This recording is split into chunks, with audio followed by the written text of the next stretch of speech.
في المستقبل القريب انفجار شمسي ضخم بيخرب طبقة الأوزون وبيخلي الأرض مكان ما ينفعش للعيش.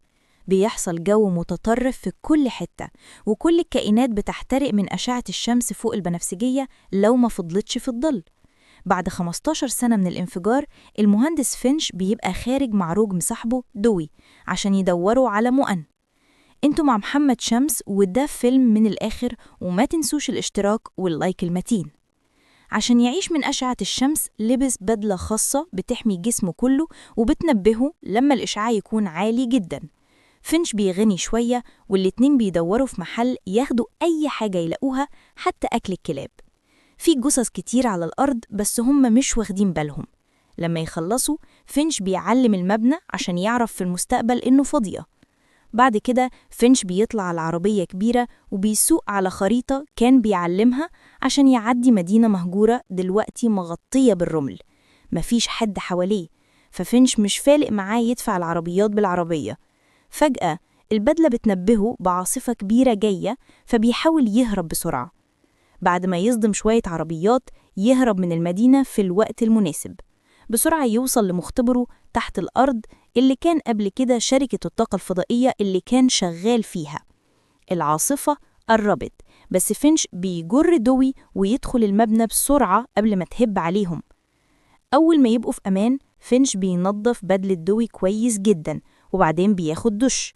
فجأة يبدأ يسعل، وده بيكشف إنه بيموت شوية بشوية من الإشعاع اللي تعرض له. بعد ما ينظف كل حاجة، فينش يدخل المنطقة اللي حولها لشقة، وبيستقبله كلبه جوديار بحرارة. بعد حضن وقبولات كتير، جوديار بياكل أكل الكلاب اللي فينش لقاه، وفينش نفسه بياخد بس مشروب لأن المؤن خلصت تقريباً. بيحط غنيمته في التلاجة ومش قادر يمنع نفسه يبص على علبة خوخ، بس بيفكر إنه يحفظها لمناسبة خاصة.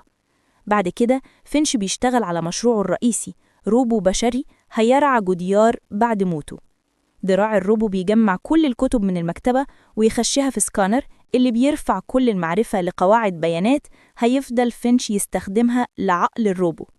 بيقف بس عشان يرمي الكورة لجوديار، والكلب بيرجعها فرحان. في الليل فينش بيقرأ كتاب عن الإشعاع، وبيتضايق لما يكتشف قد إيه وقته قليل. بدل ما ينام، بيقرر يكمل شغل الروبو عشان يخلصه قبل ما الوقت يخلص. قرب يخلص الراس ومحتاج عيون، فبياخد دوي وبيوعده إنه هيستبدلها بعدين. لما يشغل الروبو مش قادر يتكلم، بس بيقوم لما فينش يسأله أسئلة. فينش متحمس جدا ويشتغل على مشكلة الكلام، وده يخلي الروبو يقدر يتكلم وإدي جوديار فرصة ينبح عليه. الروبو بيختار اسم جيف، وبيثبت إنه عارف معلومات كتير من الكتب اللي فينش سكنها، بس لازم كمان ينفذ تعليمات فينش زي إنه ما يأذيش حد. أهم حاجة هي التعليم الرابع اللي بيقول لازم يحمي جوديار بعد موت فينش. فجأة الكهرباء بتنقطع في المبنى. فينش بيخرج يصلح توربين الرياح، وجيف بيحاول يتكلم مع جوديار، بس الكلب بيعمل له تبول على رجله. في اللحظة دي فينش بيلاحظ عاصفة ضخمة جاية، فبيجري يرجع جيف محطة الطقس. بيكتشفوا إنه 4 عواصف مختلفة جاية خلال 24 ساعة، وهتتجمع لعاصفة سوبر هتستمر حوالي 40 يوم. مفيش طريقة يعيشوا الكارثة دي، ففينش يقرر يهربوا فوراً.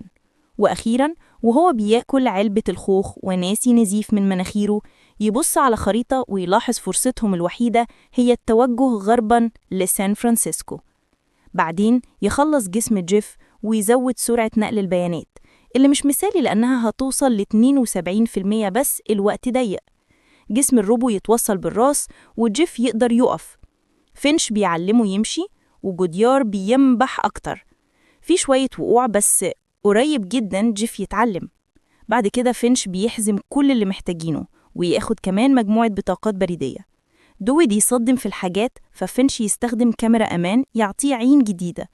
بعد كده الجماعة تركب الRV وتبدأ الرحلة. وهم ماشيين بيشوفوا كل الأماكن حواليهم بقية صحراء، وفينش بيحكي عن أيام الزهور البرية والنحل. جيف عنده قطعة سايبة جوه رأسه. لما يوصلوا مدينة جديدة، فينش بيوقف يصلحها.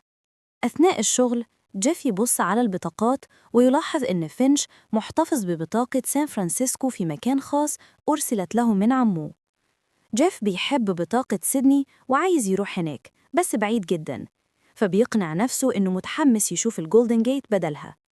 بعد ما يخلصوا الإصلاح، فينش يعلن إنهم هيخرجوا يدوروا على مؤن، ودوي زعلان إنه مش هياخد جيف المرة دي.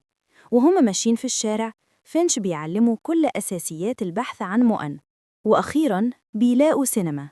الباب مقفول بسيف، بس لحسن الحظ جيف قوي جداً ويسحب الباب بكل سهولة. جوه، جيف متفاجئ لما يشوف نفسه في المراية لأول مرة، وفينش متحمس يلاقي كيس فشار. بيطلعه بره ويفتحه ويوري جيف الشمس قوية لدرجة إنها بتفجر الفشار في ثواني.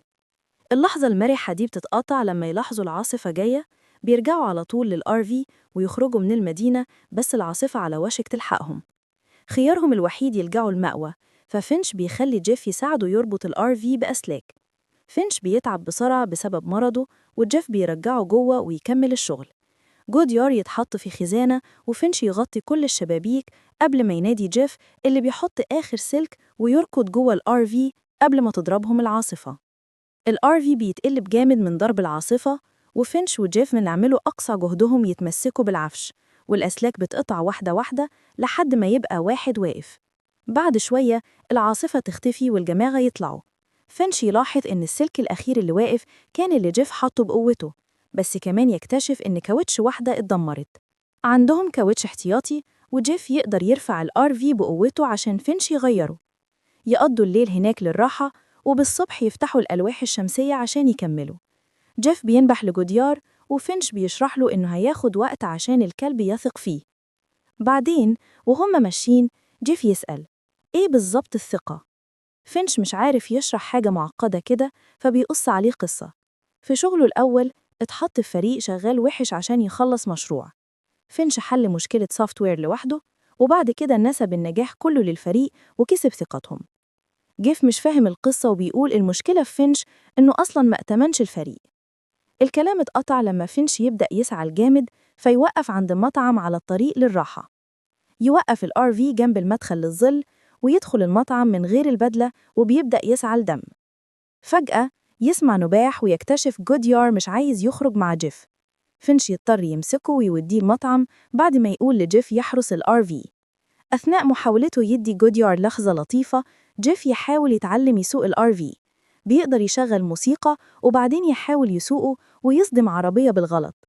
فينش يلاحظ ده ويجري بره، جوديار يتبعه ويكاد يجي تحت الشمس. لحسن الحظ فينش يمنعه في الوقت المناسب. بعد كده فينش يعنف جيف على تصرفه ويخليه يرجع الRV، بس جيف يصدم عمود المطعم. فينش يغضب ويوريه الشمس بتحرق جامد لمدة ثواني، كمان يزعق عليه ويقوله يكبر ويفكر إن أولويته تحمي جوديار. بعد الرجوع للطريق، فينش يلاحظ جيف ساكت وزعلان، فيقرر يديله فرصة ويعلمه يسوق صح. أول مرة جيف بيبقى أخرق ويصطدم بالصخور، بس قريب بيتعلم ويسوق بثقة. لما يجي الليل يقفوا يعسكروا ويشوفوا الأضواء الشمالية اللي دلوقتي باينة كويس بسبب اختفاء الأوزون. جيف بيتساءل ليه ما بيسوقوش بالليل. فينش بيفسر له إنه خطر لأن الناس الجعانة بتهاجم من الظلال. الصبح يسمع نباح جوديار ويروح يشيك على فينش اللي بيقعد يتقيأ ويرتجف جامد. جيف بيعتني بيه ويسيبه يرتاح وهو يواصل السواقة. في الآخر يوصلوا مدينة جديدة. جيف يطلب من جوديار يقعد مع فينش وهو ودوي يطلعوا يدوروا على مؤن. يدخلوا مستشفى ويدوروا بس مفيش كتير. جيف يطلب من دوي يحرس المدخل وهو يفتش فوق، ولا واحد فيهم واخد باله إن حد بيراقب من الظلال. جيف يلاقي أدوية وجاكيت يلبسه، كمان يفتح خزانة مليانة حاجات مفيدة. دوي يلاقي أكل، لكن وهو بيحاول ياخده يقع في فخ دب، وده يخربه على طول. في نفس الوقت فينش يصحى ويكتشف الروبوتات بتاعته اختفت. يقدر يخمن إنهم في ورطة، فحتى ضعيف يلبس بدلة ويجري وراهم. يحزن لما يلاقي دوي في حالة وحشة ويقفله عشان يخفف عنه. بعد كده يلاحظ حد بيتحرك ويستعد يهاجمه، لكن ده جيف بالجاكيت الجديد. فينش يعنفه لأنه مقدرش يعرف المكان ده فخ. بعدين يبدأوا يجروا وهما سامعين أصوات حواليهم. عند السلم فينش يبدأ يسعل ويقع على ركبته، بس يسمعه الأصوات بتقرب. جيف يساعده يقوم ويجروا بره المبنى. أول ما يوصلوا للRV يسوقوا بسرعة كبيرة، مش واخدين بالهم من عربية بتتبعهم. بعد ساعات بعد ما يجي الليل، فينش أخيراً يشوف العربية بتطاردهم. بما إن جيف سايق وبيشوف بالليل يطفي الكشافات، بس العربية لسه وراهم. بعدين بيحاول يزيدوا السرعة، وفينش يلاحظ نفق قدامهم، فبياخد الار في عن الطريق. جيف يحاول يوضح إن ارتفاع الار في أكبر من النفق، بس فينش مرعوب ويستمر يسوق يحاول يخفيه تحته. للأسف جيف صح، والنفق يدمر الألواح الشمسية. جيف يضطر يستخدم قوته عشان يكمل يدفع الار في لحد ما يختفي كله. الجماعة متوترة مستنين العربية تعدي، وجيف يكتشف إن فينش معاه مسدس للدفاع عن نفسه. الحمد لله، العربية تروح وفينش يطلع يشوف الضرر ويلوم نفسه. بما إنه مش قادر يصلحه، متأكد إنهم مش هيقدروا يوصلوا سان فرانسيسكو. ولما جيف يحاول يواسيه، فينش ينفجر ويصرخ عليه. جيف ما يسيبش ويتبع فينش للار في ويقوله إنه مؤمن بيه، وفينش يرد عليه بقصة. بعد الانفجار الشمسي، الناس كانت لسه بتتعلم تعيش. فينش دخل سوبر ماركت ولقى بس كيس نودلز، بس شاف أم وبنت مع عربية مليانة حاجات. البنت كان معاها مسدس، والأم بتفكرها تصوب لو شافت حد. فينش خاف ينضرب فاختفى. في اللحظة دي راجل مجنون بشوت جان ظهر وطلب حاجاتهم. الأم حاولت تدافع عن نفسها. في النص الراجل ضرب كذا مرة، ولما فينش خرج الأم والبنت اتقتلوا. بس سمع صوته وفحص شنطة البنت، لقى جرو صغير مرعوض.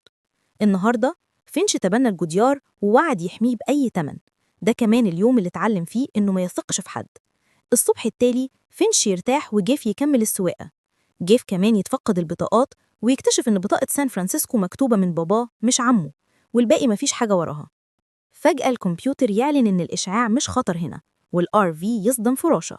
محتار جيف يوقف العربية ويصحي فينش عشان يشوف اللي حصل. فينش متفاجئ ويحط إيده بره الشمس ومش بتحرق. يطلع على طول ويستمتع بالدفء تاني. كمان بيتفاجئ يشوف فراشات أكتر، وحتى وردة قريبة. ساعات بعد كده وهما مستمرين في السفر بيشوفوا نباتات كتير بتنمو. للاحتفال فينش يلبس بدلة حلوة ويوقف الار في ياخد بيكنيك تحت الشمس.